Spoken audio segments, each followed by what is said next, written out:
യേശു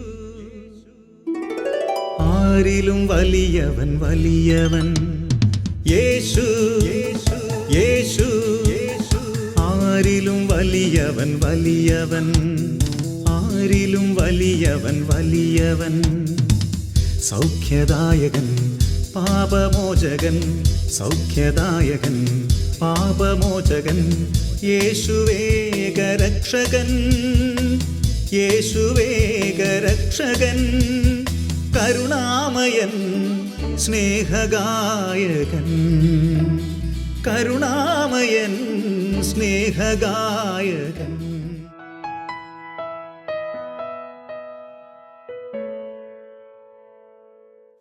hallelujah. യേശുവേ നന്ദി, യേശുവേ സ്തോത്രം.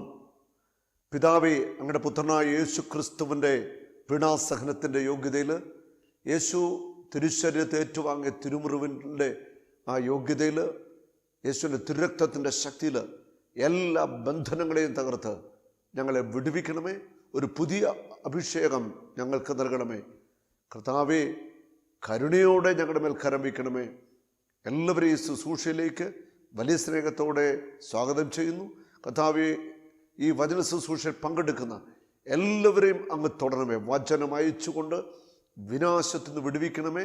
ബന്ധനങ്ങളെ തകർക്കണമേ. പാപികൾക്ക് വലിയ മാനസാന്തരം നൽകണമേ. യേശുവേ നന്ദി, യേശുവേ സ്തുതി. ഹല്ലേലൂയ. മനുഷ്യൻ ദൈവത്തിൽ നിന്ന് അകന്നു ജീവിക്കുന്നു. ജീവിതത്തിൽ ദൈവത്തിൻ്റെ കൽപ്പനകൾക്കും ദൈവപ്രമാണങ്ങൾക്കും വചനത്തിനും പ്രാധാന്യം കൊടുക്കുന്നില്ല.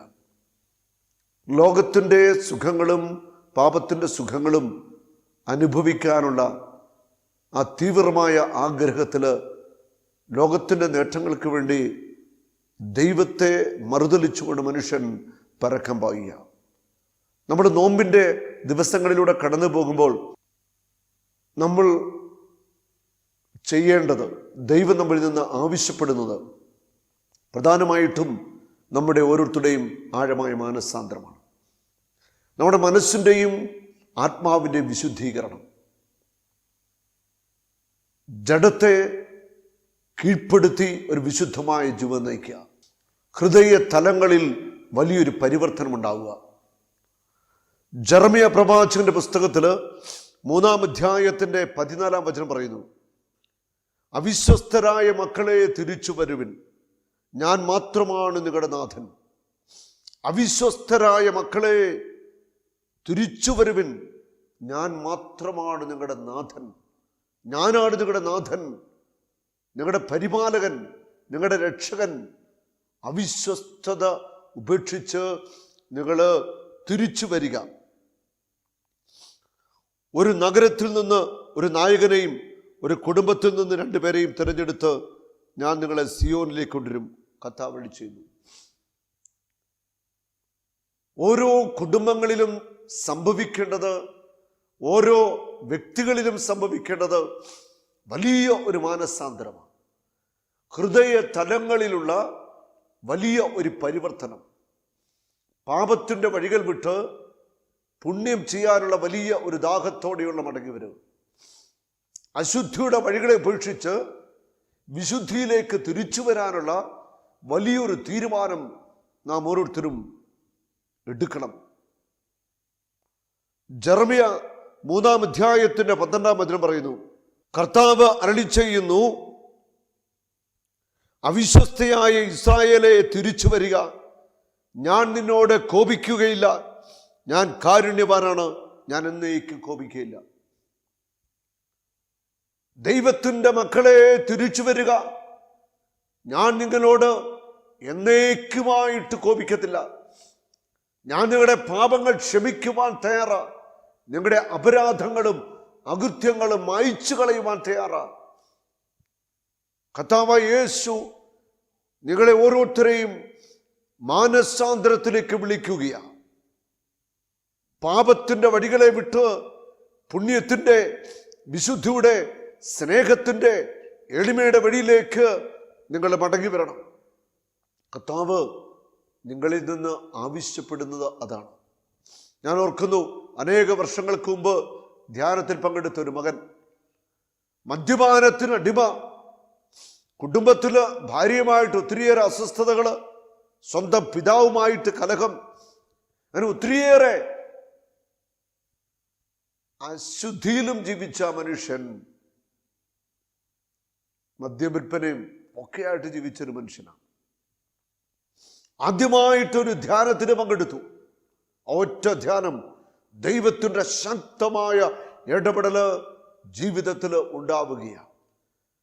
ധ്യാനം കഴിഞ്ഞ് മടങ്ങി വന്ന് ആദ്യം ചെയ്തത് അപ്പന്റെ കാലിൽ വീണ് ക്ഷമ ചോദിച്ചു. അപ്പന് വലിയ സന്തോഷമായി, അമ്മയ്ക്ക് സന്തോഷമായി. ആ മാതാപിതാക്കളൊക്കെ മരിച്ചുപോയി, ഞാൻ അറിയുന്നവരാണ്. ഭാര്യ അവളോട് ക്ഷമ ചോദിച്ചു, രമ്യതപ്പെട്ടു. ഇന്ന് ആ കുടുംബം മുഴുവൻ വലിയ രീതിയിൽ അനുഗ്രഹിക്കപ്പെട്ടു. മകന് പഠിച്ചു, ഉയർന്ന ജോലിയൊക്കെ ഉണ്ട്. മകള് സന്യാസിനിയാണ്. കുടുംബത്തെ മുഴുവൻ കർത്താവ് അനുഗ്രഹിച്ച് ഉയർത്തുകയാണ്. അവളൊരു കുടുംബത്തിന്റെ നാഥൻ. മാനസാന്തരപ്പെട്ട് കഴിയുമ്പോൾ ആ കുടുംബത്തിലേക്ക് ദൈവത്തിന്റെ അനന്തമായ കരുണ ഒഴുകുകയാണ്. ഓരോ കുടുംബം അനുഗ്രഹിക്കപ്പെടണമെങ്കിൽ ആദ്യം കുടുംബത്തിന്റെ നാഥൻ മാനസാന്തരപ്പെടണം. കുടുംബനാഥൻ കർത്താവിങ്കലേക്ക് മടങ്ങി വരുമ്പോൾ ആ കുടുംബത്തെ മുഴുവൻ കർത്താവ് ഏറ്റെടുക്കും. കർത്താവായ യേശു ക്രിസ്തുവിൽ വിശ്വസിക്കുക, നീയും നിന്റെ കുടുംബവും രക്ഷപ്രാപിക്കും. ഉറപ്പാ. ഒരു കുടുംബത്തിന്റെ കുടുംബനാഥൻ മാനസാന്തരപ്പെട്ട് യേശുവിനെ വിളിച്ചപേക്ഷിച്ചാൽ ആ കുടുംബത്തെ മുഴുവൻ കർത്താവ് പടുക്കുടിയിൽ നിന്ന് കൈപിടിച്ചുയർത്തും, അനുഗ്രഹിക്കും. കർത്താവ് എഴുതി ചെയ്യുന്നു, ഇസ്രായേലേ നീ തിരിച്ചു വരിക, ഇസ്രായേലേ നീ തിരിച്ചു വരിക. തിരിച്ചു വരുവാൻ ആഗ്രഹിക്കുന്നെങ്കിൽ എൻ്റെ അടുത്തേക്ക് വരിക, എൻ്റെ അടുത്തേക്ക് നീ തിരിച്ചു വരുക. കണ്ടോ, കർത്താവ് വിളിക്കുക, എൻ്റെ അടുക്കിലേക്ക് നീ തിരിച്ചു വരിക. എൻ്റെ മക്കളെ, എൻ്റെ അടുക്കിലേക്ക് നിങ്ങൾ തിരിച്ചു വരിക. കരുണയോടെ കരങ്ങൾ നീട്ടി നിൽക്കുന്ന ദൈവം തൻ്റെ പുത്രനിലൂടെ മാനവ വംശത്തിൻ്റെ മേലെ കരുണയും അനുകമ്പയും ദയയും കൃപയെല്ലാം വർഷിച്ചുകൊണ്ടിരിക്കുക. അവിടെ നിന്ന് മുറിവേറ്റ കരന്നിട്ട് വിളിക്കുന്നു, വരിക, നിന്നെ എനിക്ക് വേണം. നീ എത്ര പാപിയാണെങ്കിലും നിന്നെ ഞാൻ ഉപേക്ഷിക്കത്തില്ല. ഹല്ലേലൂയ. എൻ്റെ സന്നിധിയിൽ നിന്ന് മ്ലേച്ഛത നീക്കിക്കളയുകയും വഴിതെറ്റിപ്പോയിരിക്കുകയും ജീവിക്കുന്നവനായ കർത്താവിന്റെ നാമത്തിൽ പരമാർത്ഥമായി നീ നീതിയായും സത്യസന്ധമായും ശപഥം ചെയ്യുകയും ചെയ്താൽ ജനതകൾ പരസ്പരം അവിടുത്തെ നാമത്തിൽ അനുഗ്രഹിക്കും. കർത്താവായിരിക്കും അവിടെ മഹത്വം. ജീവിക്കുന്നവനായ ദൈവത്തിന്റെ വഴിയിലൂടെ നടക്കുക, ജീവന്റെ പാത തെരഞ്ഞെടുക്കുക. നിന്റെ മുൻപിൽ ഞാൻ ജീവനും മരണവും വെച്ചിരിക്കുന്നു, നന്മയും തിന്മയും വെച്ചിരിക്കുന്നു. ഇഷ്ടമുള്ളത് നിനക്ക് തെരഞ്ഞെടുക്കാം. നീ എന്ത് തെരഞ്ഞെടുക്കുന്നോ ആ തെരഞ്ഞെടുക്കുന്നതിന്റെ മുഴുവൻ ഫലങ്ങളും അനുഭവിക്കേണ്ടി വരും. ദൈവം നിനക്ക് ചോയ്സ് വന്നിരിക്കുക, തെരഞ്ഞെടുക്കാനുള്ള അവസരം, സ്വാതന്ത്ര്യം തന്നിരിക്കുക, വിസ്ഡം. നിനക്ക് ഇഷ്ടമുള്ളത് തെരഞ്ഞെടുക്കാം. പക്ഷെ നീ എന്ത് തെരഞ്ഞെടുക്കുന്നോ അതിൻ്റെ നന്മയും തിന്മയും എല്ലാം നീ തന്നെ, നിന്നോട് ബന്ധപ്പെട്ടവരെല്ലാം അനുഭവിക്കേണ്ടി വരും. തിരിച്ചു വരിക ജീവനിലേക്ക്, സത്യത്തിന്റെ പാതയിലേക്ക്. ഹല്ലേലൂയ. ഒരു തിരിച്ചുവരവിന്റെ സമയമായി കഴിഞ്ഞിരിക്കുകയാണ്. നിനക്കൊരു മാനസാന്തരത്തിന്റെ ആവശ്യമുണ്ട്. നീ വിചാരിക്കുന്നു, ഞാൻ വലിയ പാപിയല്ല, എനിക്ക് വലിയ കുഴപ്പമില്ല, എന്നെ കൊണ്ട് പലതും സാധിക്കും. ഒന്നും സാധിക്കത്തില്ല. ഇന്നലെ വൈകുന്നേരം ഞാൻ അറിഞ്ഞൊരു സംഭവമാണ്. ഒരു ചെറുപ്പക്കാരൻ, വിദേശ ജോലി ചെറുപ്പക്കാരനാണ്.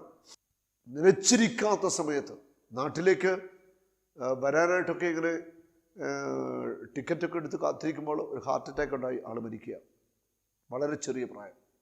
ദൈവത്തിലേക്ക് തിരിച്ചു വരുവാനായിട്ട് നമ്മൾ സമയം നീട്ടിവെക്കരുത്. മാനസാന്തരം നാളെ നാളെ എന്ന് നീട്ടിവെക്കരുത്.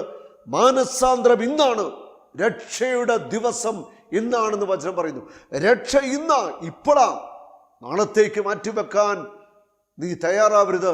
നാളെ എന്ന ദിവസം, നാളെ എന്ന സമയം നിന്റെ കൈവശം ഉണ്ടാകുമെന്ന് നീ ചിന്തിക്കണ്ട.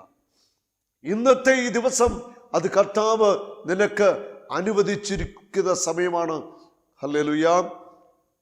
ജെറമ്യായുടെ പുസ്തകത്തില് 5-ാം അധ്യായത്തിന്റെ 3-ാമത്തെ വചനം പറയുന്നു, കർത്താവേ, അവിടുത്തെ നയനങ്ങൾ തേടുന്നത് സത്യത്തെയല്ലേ? ഉറപ്പായിട്ടും ദൈവത്തിന്റെ നയനങ്ങള്, ദൈവത്തിന്റെ കണ്ണുകള് സത്യത്തെയും സത്യത്തിൽ നടക്കുന്നവരെയും തേടിക്കൊണ്ടിരിക്കുകയാണ്. അവിടുന്ന് അവരെ പ്രഹരിച്ചു, അവർക്ക് വേദനിച്ചില്ല. അവരെ ക്ഷയിപ്പിച്ചു, അവർ തെറ്റുതിരുത്താൻ തയ്യാറായില്ല. അവർ തങ്ങളുടെ മുഖങ്ങൾ കല്ലിനേക്കാൾ കടുപ്പമുള്ളതാക്കി മടങ്ങി വരാൻ അവർ കൂട്ടാക്കിയില്ല. കർത്താവിന്റെ സങ്കടമായത്.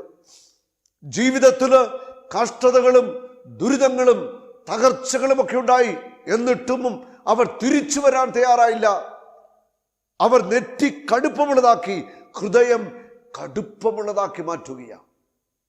അവർക്ക് മടങ്ങി വരാൻ താല്പര്യമില്ല. ഈ ലോകത്തിൻ്റെ ജഡത്തിൻ്റെ ആ സുഖങ്ങളിലും ആസക്തിയിലും ആ മായാ ലോകത്തുള്ള ഒരു ജീവിതത്തിലൂടെ കടന്നു പോവുകയാണ്. ഹല്ലേലൂയ. നമ്മുടെ ജീവിതത്തിൽ തകർച്ചകളും പ്രതിസന്ധികളും കഷ്ടപ്പാടുകളൊക്കെ ഉണ്ടാകുമ്പോൾ കർത്താവിൻ്റെ മുഖത്തേക്ക് നമ്മൾ നോക്കണം, മടങ്ങി വരണം. ഏതെങ്കിലുമൊക്കെ മേഖലയിൽ മാനസാന്തരം ആവശ്യമുണ്ടെങ്കിൽ ആ മേഖലയിൽ നമ്മൾ മാനസാന്തരപ്പെടുവാനായിട്ട് തയ്യാറാവണം. ജെറമ്യാ പ്രവാചകന്റെ പുസ്തകത്തില് 5-ാം അധ്യായത്തില് 20 മുതലുള്ള തിരുവചനങ്ങൾ. യാക്കോബിന്റെ ഭവനത്തിൽ ഇത് പ്രഘോഷിക്കുക, യൂദയായിൽ ഇത് വിളിച്ചു പറയുക. ഭോഷനും അവിവേകികളുമായ ജനമേ ശ്രമിക്കുവിൻ. ഭോഷരും അവിവേകികളുമായ ജനമേ ശ്രമിക്കുവിൻ. ആരായി ഭോഷന്മാർ? ദൈവമില്ല എന്ന് മൂഢൻ തന്റെ ഹൃദയത്തിൽ പറയുന്നു. പാപം ചെയ്യുന്നവരാണ് ഭോഷൻ, പാപത്തിൽ ജീവിക്കുന്നവനാണ് അവിവേകി, പാപത്തിന്റെ സുഖം തേടുന്നവനാണ് ഈ ഭൂമിയിലെ ഏറ്റവും വലിയ ഭോഷൻ. ഈ ലോകത്തിന്റെ നേട്ടങ്ങൾക്ക് വേണ്ടി മാത്രം ജീവിക്കുകയും ദൈവത്തെ തള്ളിപ്പറയുകയും ചെയ്യുന്നവനാ ഈ ലോകത്തിലെ ഏറ്റവും വലിയ ഭോഷനായിട്ടുള്ള മനുഷ്യൻ. അവിവേകികളെ, ഭോഷന്മാരെ, ദൈവത്തിലേക്ക് തിരിയുവിൻ. കണ്ണുണ്ടായിട്ടും നിങ്ങൾ കാണുന്നില്ല, ചെവിയുണ്ടായിട്ടും നിങ്ങൾ കേൾക്കുന്നില്ല. കണ്ണുണ്ടായിട്ട് സത്യത്തെ കാണാൻ പറ്റുന്നില്ല, കാതുണ്ടായിട്ട് സത്യത്തിൻ്റെ വചനം കേൾക്കാനായിട്ട് നിങ്ങൾക്ക് സാധിക്കുന്നില്ല. ഹൃദയം അടച്ചു കളയുക. ഹൃദയം നിരന്തരമായിട്ട് കഠിനമാക്കുന്ന മനുഷ്യർ, അത് വലിയ അപകടമാണ്. ഹൃദയം കഠിനമാക്കിയാൽ ദൈവത്തിന് നിന്റെ ജീവിതത്തിൽ ഇടപെടുവാനായിട്ട് കഴിയാതെ വരും. കർത്താവ് ചോദിക്കുന്നു, നിങ്ങൾക്കെന്നെ ഭയമില്ലേ? എൻ്റെ മുമ്പിൽ നിങ്ങൾ വിറകൊള്ളുന്നില്ലേ? കടലിന് അതിരായി ഞാൻ മണൽത്തീരം സ്ഥാപിച്ചു, അലംഘ്യമായ അതിർത്തി. എന്നെ നിങ്ങൾക്ക് ഭയമില്ലേ? എന്നെ നിങ്ങൾക്ക് ഭയമില്ലേ? കർത്താവ് ചോദിക്കുക. ദൈവ ഭയമില്ലാത്ത ഒരു ജനത ഇന്ന് വളർന്നുകൊണ്ടിരിക്കുക. പ്രത്യേകിച്ച് അനേക മനുഷ്യർ, യുവതി യുവാക്കന്മാരും മറ്റുള്ളവരൊക്കെ ഇതാ ദൈവ ഭയമില്ല, ദൈവിക കാര്യങ്ങളിൽ താല്പര്യമില്ല, ദൈവത്തെ ഒഴിവാക്കിക്കൊണ്ട് ജീവിതത്തിൽ എല്ലാം നേടുവാനുള്ള ശ്രമമാണ്. ഇത് വലിയ അപകടകരമാണ്. എന്നാൽ ഈ ജനത്തിന്റെ ഹൃദയം കടുപ്പമേറിയതും ധിക്കാരം നിറഞ്ഞതുമാണ്. ഈ ജനത്തിന്റെ ഹൃദയം കടുപ്പമേറിയതാ, ധിക്കാരം നിറഞ്ഞതാ. ധിക്കാരികളായ മനുഷ്യർ, കടുപ്പമേറിയ ഹൃദയത്തിന്റെ ഉടമകൾ. ഹൃദയത്തിന്റെ ഉള്ളിൽ ദൈവത്തിന്റെ ആത്മാവിന് സംസാരിക്കാൻ പറ്റുന്നില്ല, ദൈവത്തിന്റെ സ്വരം ശ്രവിക്കുവാനായിട്ട് അവർക്ക് കഴിയുന്നില്ല. കടുപ്പമേറിയ ഹൃദയം, എന്ത് ചെയ്യാനും മടിയില്ലാത്ത ധാരാളം മനുഷ്യരെ നമ്മളിന്ന് കണ്ടുമുട്ടുന്നുണ്ട്. ഓരോ ദിവസത്തെയും ദിനപത്രങ്ങൾ നോക്കിയേ, കൊലപാതകങ്ങൾ പെരുകുന്നു, അനീതി പെരുകുന്നു, തിന്മ വർദ്ധിക്കുന്നു. ലോകമെമ്പാടും എന്തൊക്കെയാണ് നടക്കുന്നത്? മനുഷ്യന് ചിന്തിക്കാൻ പറ്റാത്ത അനീതിയും അശുദ്ധിയും പാപവും വർദ്ധിച്ചു വരുന്നു. അവർ പുറംതിരിഞ്ഞു പൊയ്ക്കളഞ്ഞു. അവർ ദൈവത്തിലേക്ക് വരാതെ അവർ പുറംതിരിഞ്ഞു പൊയ്ക്കളഞ്ഞു. ദൈവത്തിൽ നിന്ന് അവർ അകന്നു പോകുക. ഇതെല്ലാം കർത്താവിൻ്റെ ഹൃദയത്തിൻ്റെ വേദനയായി വചനങ്ങൾ. എൻ്റെ മക്കൾ, എൻ്റെ ജനം പുറംതിരിഞ്ഞു പോവുക. എൻ്റെ അടുക്കൽ വരാനോ എൻ്റെ വചനം കേൾക്കാനോ എൻ്റെ പാദത്തിൽ ഇരിക്കാനോ എന്നോടുകൂടി ആയിരിക്കാനോ അവർക്ക് താല്പര്യമില്ല. അവർ പുറം തിരിഞ്ഞ് നടക്കുക, ലോകത്തിലേക്ക് അവർ പോയിക്കൊണ്ടിരിക്കുക. നമ്മുടെ ദൈവമായ കർത്താവിനെ നമുക്ക് ഭയപ്പെടാം. അവിടുന്ന് യഥാസമയം മഴ പെയ്യ്ക്കുന്നു. ശരത്കാല വർഷവും വസന്തകാല വർഷവും അവിടെ നൽകുന്നു.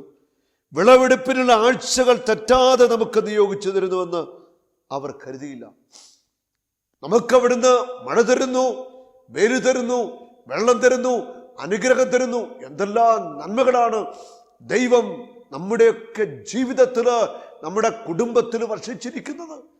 എണ്ണിയാൽ തീരാത്ത അനുഗ്രഹങ്ങള് ദൈവം നമ്മുടെ കുടുംബത്തിലേക്ക് ചൊരിഞ്ഞില്ലേ? എത്ര പേര് ദൈവത്തിന് നന്ദി പറയുന്നുണ്ട്. അവിടുന്ന് ചൊരിഞ്ഞ അനുഗ്രഹങ്ങൾ, അവിടുന്ന് ചൊരിഞ്ഞ കൃപകൾ.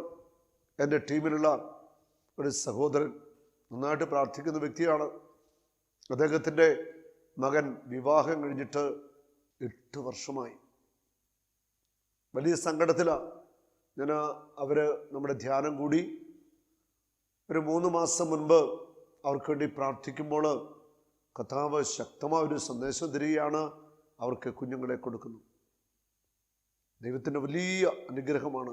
ഇപ്പോൾ ആ മകള് 3 മാസം ഗർഭിണിയാണ്. 8ാമത്തെ വർഷം കർത്താവ് അനുഗ്രഹിച്ചു. ഇരട്ട കുട്ടികൾ അവിടെ ഗർഭപാത്രത്തിൽ വളർന്നുകൊണ്ടിരിക്കുക. എത്ര സന്തോഷകരമായ കാര്യമായത്!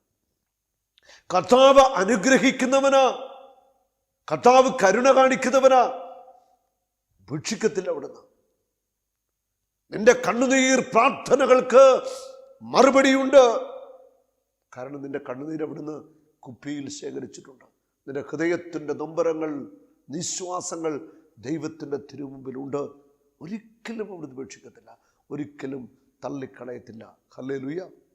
നിങ്ങളുടെ ദുഷ്കൃത്യങ്ങൾ ഇവയെല്ലാം നിങ്ങൾക്ക് നഷ്ടപ്പെടുത്തി. നിങ്ങളുടെ പാപങ്ങൾ, ഈ നന്മയെല്ലാം നിങ്ങളിൽ നിന്ന് അകറ്റിയിരിക്കുന്നു. എല്ലാ നന്മകളും നഷ്ടപ്പെടാനുള്ള കാരണം എന്താ? നിന്റെ ജീവിതത്തില് നന്മയില്ല, ഉയർച്ചയില്ല, അഭിവൃദ്ധിയില്ല, പ്രാർത്ഥനയ്ക്ക് ഉത്തരം കിട്ടുന്നില്ല. എന്താ കാരണം? നിന്റെ പാപങ്ങൾ, നിന്റെ തിന്മകൾ, നിന്റെ അകൃത്യങ്ങൾ. കർത്താവിന്റെ സ്വരത്തിന് നിങ്ങൾ കാത് കൊടുക്കണം. ജെറമ്യാ പ്രവാചകന്റെ പുസ്തകത്തില് 5-ാം അധ്യായത്തിന്റെ 26 മുതലുള്ള വചനം പറയുന്നു, എൻ്റെ ജനത്തിൻ്റെ ഇടയിൽ ദുഷ്ടന്മാർ കടന്നുകൂടിയിരിക്കുന്നു. ദുഷ്ടൻ, എൻ്റെ ജനത്തിൻ്റെ ഇടയിൽ ദുഷ്ടന്മാർ കടന്നുകൂടിയിരിക്കുക. പിശാച് എൻ്റെ ജനത്തിൻ്റെ ഇടയിൽ കടന്നുകൂടിയിരിക്കുക. പിശാച് എൻ്റെ ജനത്തെ പാപത്തിലേക്ക് നയിച്ചുകൊണ്ടിരിക്കുക. വേടന്മാരെ പോലെ പതിയിരിക്കുന്നു. അവർ കെണിയൊരുക്കി മനുഷ്യരെ കുടുക്കിലാക്കുന്നു. അവർ കെണിയൊരുക്കി മനുഷ്യരെ കുടുക്കിലാക്കുന്നു. കൂട്ടിൽ പക്ഷികളെന്ന പോലെ അവരുടെ ഭവനങ്ങളിൽ വഞ്ചന നിറഞ്ഞിരിക്കുന്നു. അവരെ കെണികളിലാക്കിയിരിക്കുന്നു. എലിപ്പെട്ടിക്കുള്ളിൽ എലി വീണ് കിടക്കുന്നത് പോലെ ദൈവത്തിന്റെ മക്കള്, ദൈവത്തിന്റെ ജനം ദുഷ്ടനായ സാത്താന്റെ കെണിയിൽപ്പെട്ടിരിക്കുക. ദുഷ്ടനത തന്റെ ജനത്തെ കെണിയിൽപ്പെടുത്തിയിരിക്കുന്നു. ഹൃദയമുയർത്തി ദൈവത്തിലേക്ക് നോക്കുവാൻ അവർക്ക് പറ്റുന്നില്ല. അവർ കെണിയിൽപ്പെട്ട് കിടക്കുകയാണ്. സാത്താനൊരുക്കിയ കെണിയിൽ കിടക്കുന്ന മനുഷ്യൻ, സാത്താനൊരുക്കിയ കെണിയിൽ കിടക്കുന്ന അനേക ദൈവമക്കൾ. നമുക്കൊരു വിടുതൽ ആവശ്യമുണ്ട്. അവിടുന്ന് വചനമയച്ചുകൊണ്ട് ഞങ്ങളെ വിടുവിക്കും. സകല ദുഷ്ടന്റെ ബന്ധനങ്ങളിൽ നിന്നും, പാപത്തിന്റെ കെട്ടുകളിൽ നിന്നും നിങ്ങളെ വിടുവിക്കാനായിട്ട് പോകുക. ജെറമ്യാ 38, നിന്റെ കഴുത്തിലെ നുകങ്ങൾ ഞാൻ തകർക്കും, കെട്ടുകൾ എല്ലാം ഞാൻ പൊട്ടിച്ചു കളയും. ഹല്ലേലൂയ. അവർ വമ്പന്മാരും പണക്കാരുമായിട്ട് മാറി. വചനം പറയുക, അവര് തടിച്ചു കൊടുത്തു. അനീതിയുടെ വഴികളിൽ അവർ പണം സമ്പാദിച്ചു. തിന്മയുടെ മാർഗങ്ങളിൽ അവർ സമ്പത്ത് വാരിക്കൂട്ടി.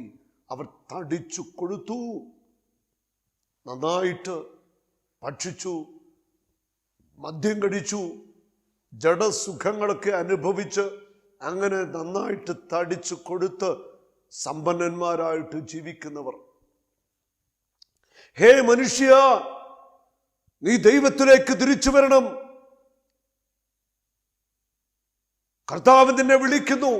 ബൈബിളിൽ നാം വായിക്കുന്നില്ലേ, ധനികനായ ഒരു മനുഷ്യന് പറ്റിയ വലിയ അപകടം. ധനികൻ ചിന്തിക്കുക, എൻ്റെ വയലിൽ വലിയ വിളവുണ്ടായിരിക്കുന്നു, അതെല്ലാം ഞാൻ ശേഖരിച്ചു വയ്ക്കും, അറപ്പുരകളൊക്കെ പൊളിച്ചു പണിത് വലുതാക്കും.